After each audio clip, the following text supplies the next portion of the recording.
Hello, welcome to Dibs on Blue. I'm Stephanie Jessup, and this is my sign name. Today I want to show how to play Santorini. Thank you to my patrons and to the publisher Roxley Games for sponsoring this video. This game is for 2 to 4 players and takes around 20 minutes to play. In Santorini, you move and build a structure with 3 levels and a dome.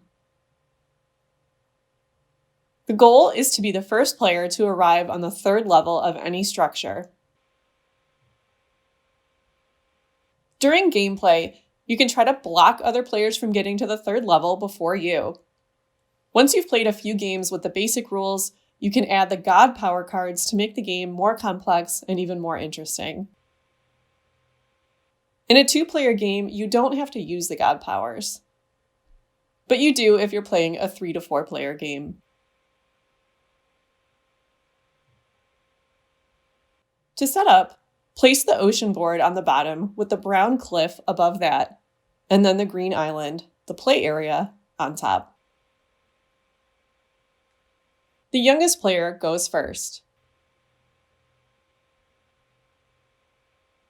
That player chooses the color they wish to play and places their 2 workers on the board in any 2 squares. Play then continues in clockwise order with the other players doing the same thing. Then you're ready to play.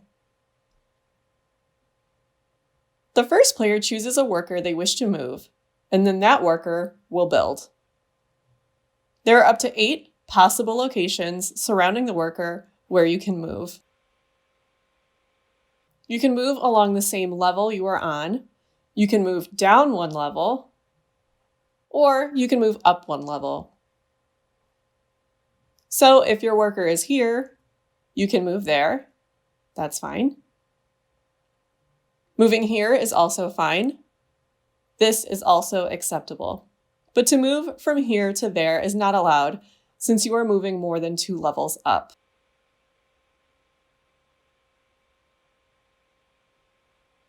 If you want to move your worker to a certain space, but there is already another worker there, you can't move there. Moving up to a level with a dome is also not allowed.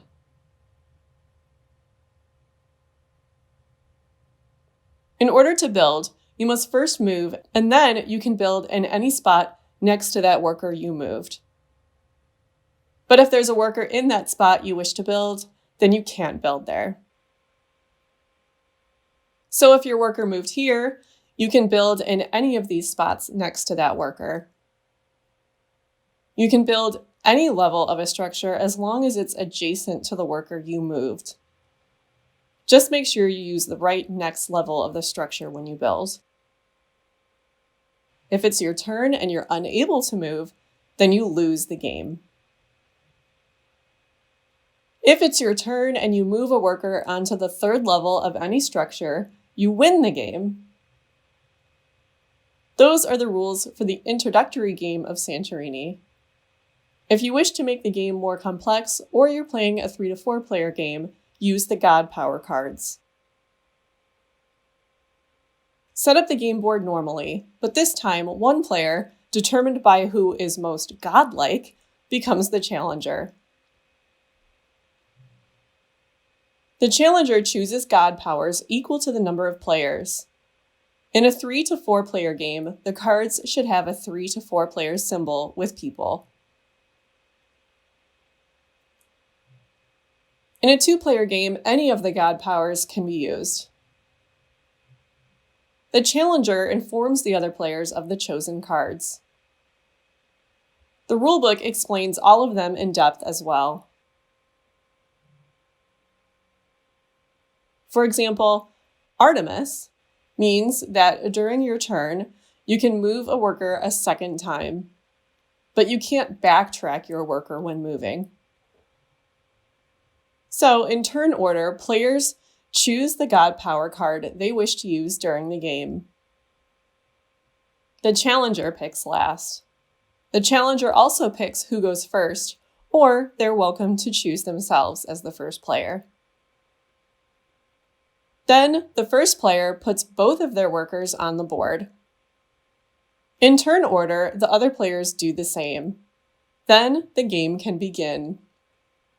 In a 3-player game, if a player loses, they remove their workers from the board. Play continues with the remaining 2 players until one of them wins. In a 4-player game, players sit on a team as a pair and share control of 2 workers. Teams will sit across from each other and take turns throughout the game. Each player will have a God Power card, but you're unable to use the God Power of your teammate. You're only allowed to use your own God Power card's ability.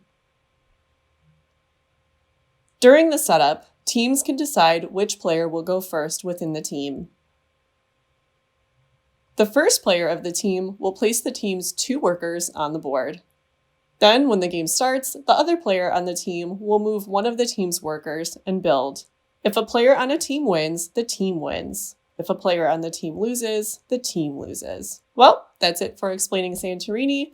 Thanks again, patrons and Roxley Games. If you've enjoyed watching, subscribe and click the bell icon to be notified when I post a new video.